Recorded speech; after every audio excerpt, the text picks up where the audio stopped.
خطرناک! چی شد اونجا؟ از روی خط دروازه توپ رو بیرون کشیدن.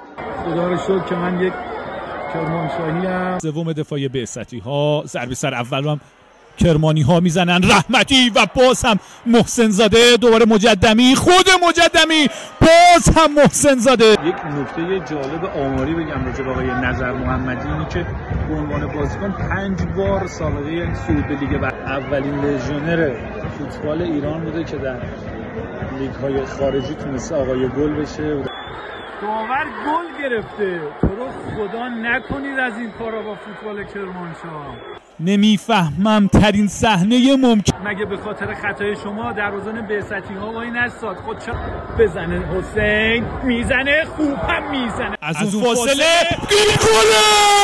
گل به ثمر. چقدر خوب فوتبال، چقدر خوب شور و نشاط در فوتبال و چقدر خوبن مردم شریف کرمانشاه.